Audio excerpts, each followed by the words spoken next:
What's happening, everybody? Trey here, joined by my dad Sean, and today at Reactions to the Classics, it is time to rank Pink Floyd's The Dark Side of the Moon record. We're going to be ranking their tracks from worst to best, and I say worst in quotes because I don't think there's a bad song on this record, Dad. Yeah, and we've been doing this with the Beatles albums, so go check those out. We're about halfway done with those. So yeah, I'm the guy that answers all the YouTube comments. So let me jump in, Trey, and say, before you tell me there's no worst song on there, if there's a best, there's a worst. Yeah. It doesn't mean it's bad. So let me just get that out of the way, Trey, but you can continue. We also have a full track-by-track review of this record up that we did probably a couple years ago. It's over 2 years ago, and we also have a podcast up. We did an entire re-listenable episode, about an hour and 10 minutes long on this album, so we're very, very familiar with it. Yeah, going into the ins and outs of the production and stories behind these tracks, so check that out, and as well as our review, man, if you want a more in-depth review of this record. I love Floyd, man. They're probably in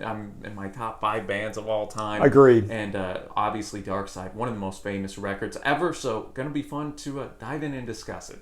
Yeah, and I'll get into the quick facts just real quick.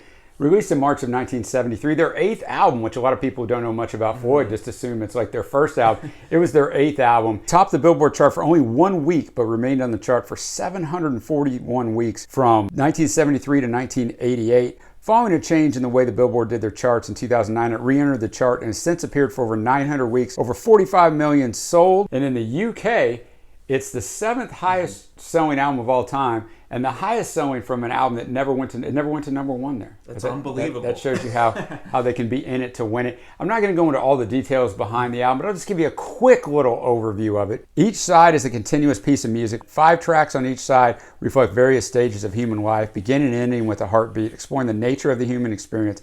And according to Roger Waters' Empathy, snippets of voices are all over this album. During the recording sessions, they called different people in, showed them flashcards, had them say different things, and they're just popped into different areas on these songs, which gives them character. Before we get into ranking them, Trey, we got to say, look, this is a fun thing that we do, right? Yeah. You know, we do it for the Beatles stuff, but this in itself, I just said it's a continuous piece of music. So it's weird to pull these tracks out and rank them. We fully recognize that. It's just a fun thing that we do. Yeah. You're supposed to listen to this all at once. That's what it's for. Throw on the headphones, turn down the lights, and get lost in it for 45 minutes. But this is just a fun little exercise that we like to do, and it sparks some good discussion. Oh, and we, of course, would love to see your list down below as well. But all that to say, Dad, 10 tracks.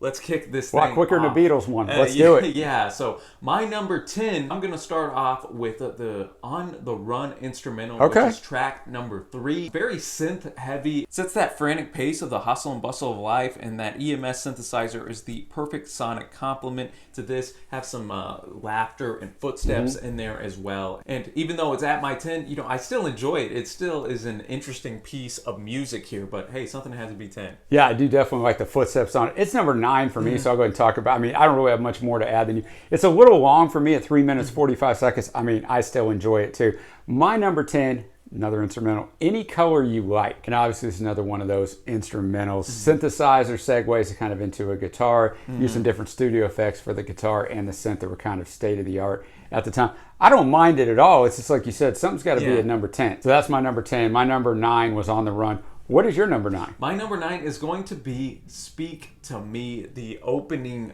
track on this. That's number 8 for me. Go on. So we're up right there. So it's just a little over a minute. Really, it's not obviously meant to be pulled out as a track in and of itself, but I think it sets the stage for kind of the concept of the record. You have that heartbeat. Yep. You got Claire Torrey in there a little bit. Yeah, the little splices of the other tracks. You hear the chimes from Money, the cash register. So I think that's just such a cool thing that Pink Floyd decided to do. Take little bits and pieces from the other tracks that we were going to hear later on in the record, put them at the beginning, start with that heartbeat, and then of course at the end we also end with the heartbeat. So it kind of bookends the album in that way. So yeah, that was my number 9. Well, that was my number 8. I don't have much more to add to it except to say, even though you mentioned it wasn't supposed to be pulled out by itself, it tells you something that it's your 9 and my 8. It still beat out other tracks. That's how good it is just to start this So I have nothing more to add to that. What's your number 8? My number 8 is Any Color That's You what Like. I figured. So we've kind of filled in. So yet again, Wright, I think, is a star on this. Adds that kind of psychedelic nature to the record. I think in a way that's just a bit more engaging for me than On the Run is. So that's why I had it at my 8 spot. My number 7 is Brain Damage, originally called Lunatic in live performances and rehearsals. It, like some of the songs on this album, reference Syd Barrett, his mental breakdown. One of the lines that the band starts playing a different tune or something of that sort is a reference directly to, towards the end, Syd would start playing something else in concert while everybody else was playing the song they were supposed to be. I still like the song a lot. Struggled a little bit with how to order these middle ones. Yeah. The bottom were easy for me, the top 2 were easy. The other ones, a little interchangeable, but I feel pretty comfortable with this at number 7. What do you got? I got that at number 6, actually, and I got the kind of second half to that track, if you will, at number 7. I got Eclipse, which is our closer of the record. Speak to Me starts with that heartbeat. Well, here on Eclipse, it's very duly noted, or properly named. It also ends with that heartbeat. Waters is in top form on the vocals, and yet again, Wright's organ is a solid musical foundation. Harmony vocals are on point, and I'll just touch that on Brain Damage, since that's my number 6. Here where you kind of get the whole climax of the entire record, the end of a life, so to speak, and you have the line, I'll see you on the dark side of the moon. The harmony vocals going in here. Waters again is on fire. A bit ominous with the talk of lunatics, blades, locking doors, and throwing away the key. Memorable melody and just the creativity with the interview splices in there works for me. Yeah, and my number 6 is Eclipse, so there you go. We're right there. So now we got the same 6, and I mean, for me, it's so good. Like you said, even though it's only a minute and a half long, it sums up everything so well. I almost wanted to put it higher, but I just couldn't squeeze it in there. Now we're to our top 5. We haven't discussed what we have. I have a feeling we might have the same top 2, but I have a feeling we might change the order up a little bit. But number 5, and this might surprise some of you out there, but I got Great Gig in the Sky. I got that at 5 as well. I think some people may have it at 1. You know, it's a hell of a track. It's a hell of a track, and in it, Claire Torrey, the famous, this is famous. She goes in there, she lays down the track. They're watching her. She lays down a second track. They want her to do a third. She stops halfway through. She just made her voice part of the music and what she does in there. If you're watching this, you've never heard this album, then you got to listen to that. There was actually a poll in Britain where the public said this was the second greatest vocal performance behind Freddie Mercury in Bohemian Rhapsody. I would definitely not go that far. It's great, but they spliced those 3 performances together and got this performance. And then later on, she went back and sued him for some royalties on this, and she ended up winning. But it's a great song. It's got to be experienced. Headphones, lights down, you just kind of vibe with it because there's no words to it except for whatever she's doing. I think that this is a perfect example that you could show a singer of how to use your voice as an instrument without saying anything. Exactly. You can just feel from her vocalization just that passion and just heart that she is bringing into this performance. That's paired with the soaring organ yet again by Wright as Torrey revs up, and the spliced in vocal bits about not being afraid of dying. Get one thinking about those existential issues that are brought forth on this album. So now, Dad, already to the top 4.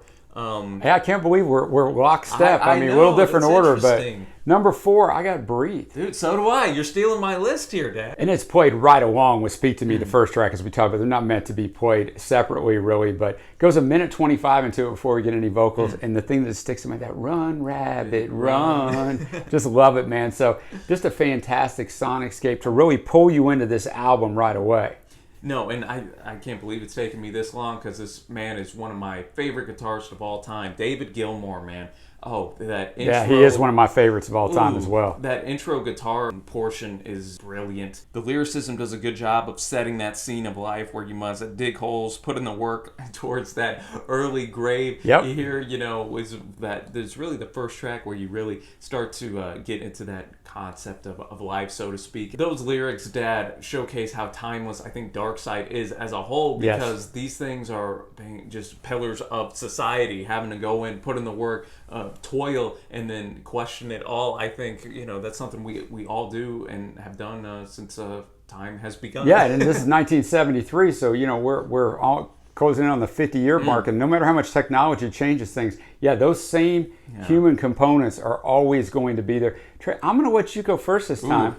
Because I'm guessing we have the same number 3, because I'm guessing the top 2 are kind of up there and not going to be changed around. What do you got at number 3? Number 3, get the dollar bills out, ladies and gentlemen. It is Money. Okay, so I lied. All Coming right. in here. Yeah, I got Money. Obviously, the cash register sound effects just work so well. One of Floyd's most popular tunes. Awesome sax solo in here that transitions into a killer Gilmour solo. Makes this tune turn from a good song to a great one. Waters as well delivers a bombastic bass line, even if Gilmour might be the highlight on this. And yet again, talking about timeless topics, Dad, the topic of money, consumerism, kind of inner mechanisms of that is dealt in this song quite brilliantly. Exactly. I think you said it well. I think Gilmour's guitar solos are in the top 100 for this on Rolling Stone and Guitar World. This was their first U.S. hit. It went to number 13. And it is just timeless and just a different edge to this song compared to the other songs on here. Really enjoy it. I don't have a lot more to add to that. I have it at number 2. There you go. So number 3 for me is Us and Them. It's almost 8 minutes long, making it the longest on the album. The verses have this unique jazz-influenced chord progression. We have that dialogue by the roadie, The Hat, one of his 2 spoken segments on the album. I love the build of this and mostly chilled vibe on it. Great keys, great horns. Just a fantastic song. I'm surprised, man, that you are going to put this song so high. I thought maybe I'm the only one that was, so I have it at 3. No, I got it at 2, so we have the same number 1. That's crazy, man. Yeah, I have it at 2. I think the movements in the track give it that epic quality. As you mentioned, Dad, longest tune on here. I thought you might have come in at like 6 on this, so I feel good about my choice. And the saxophone solo, a little bit better than the saxophone solo in Money. You know, you kind of got to nitpick down whenever you're really getting to the nitty-gritty of these rankings. So that's another reason. And yet again, I just think tackled the topic of war yet again, a timeless topic that unfortunately us as humans are always going to be involved with and thrown into. And then that saxophone transitions gloriously back into the Gilmour and Wright harmony vocals, which just the vocals on here in general just have that kind of serious and warm and yet welcoming quality all in one. As we go to number 1, we both have the same one, where Wright and Gilmour share lead vocals on our number 1. Time, baby. Favorite Floyd vocalist? For me, it's actually Gilmour. Dude, I think it might be, as much as I enjoy Waters I do too. and his work that we obviously had later on. Gilmour, for me, man, he has that something that about quality. You know, I'm a big fan of Hendrix's voice as well. You know, obviously both these men are lauded as guitarists first and foremost, and they should be. But Gilmour's got an unbelievable voice. But we start the intro, Dad, 2.5 minutes. Yes, that's what I had noted before vocals ever started. My favorite line in there: "No one told you when to run. You missed the starting gun." I wrote that down too. It's so one of the best lines I've ever heard in a song, seriously, because it's so true. Waters wrote this when he was 29 and figured out all the things he was working for or trying to get, he was already in the middle of. Like in life, you keep, I got a plan, I got to get this, get that. And he realized he was already living that out, and time was already ticking. He was almost 30. I think this is one of the best songs of the 70s, on the short list of my favorite Floyd songs in general. Yeah, I agree with you. And I think it's interesting that we both had it at 1, Dad. Obviously differing ages here, but I think you can listen to this at my age at 25. And go, wow, I just graduated from high school. What happened? Or at my age, I turned 50 in about a month and a half and go, my goodness, I remember when I was your age, seriously, like it was yesterday. So yeah, that's a good point. It goes for anybody. And I mean, yet again, I thought the sound effects in here are great. You get the ticking of the clock, like, oh man, what's going to go down? And then Gilmour's solo, is also lauded as one of the best of all time. Appears in so many publications, just so emotional and just gripping, man. This is just a track that I don't think I'm ever going to tire of. No, I don't either. I mean, it was a great way to end this album off. Like we said, guys, the rankings are for fun, but I think number 1 for me is unquestionable. I think some people might have money there, and I get it. But if you're watching live, then we're going to have a Q&A right here on YouTube right after this. We've been following along in the chat, as you've seen, and you can look for the link in there. Trey's already put that in there. We're gonna have the Q&A, and then we're gonna head over to Twitch. So give us a follow there, and we're gonna listen to this album in totality the way it was supposed to. So come check that out. We do this every Thursday night. We have a listening party. We got the Beatles rankings. We're going to have some other stuff from other artists, Dylan, The Doors, all kinds of people. No, man, it's going to be great. And as we mentioned, be sure to leave us your list down below. Leave us your list, man. And it's always fun to discuss records that are great. And I mean, The Dark Side of the Moon is great. And it's The Dark Side of the Moon. Well, one of those little known things, people just call it Dark Side of the Moon. Yeah, but it's The Dark Side of the Moon. And as I mentioned, if you want to know a lot more about this, check out the podcast we have. And also, check out our track-by-track review. But this album held up. It's been over 2 years since I've listened to it in totality like this. It definitely held. I don't even remember what I gave it. I gave it a 9, 9.25, 9.5. It's fantastic, man. It holds up. Oh, definitely, man. Love it, love it. And I guess that'll wrap That's it up man. From us today. Appreciate you all watching. Definitely, guys. And until next time, we will see you.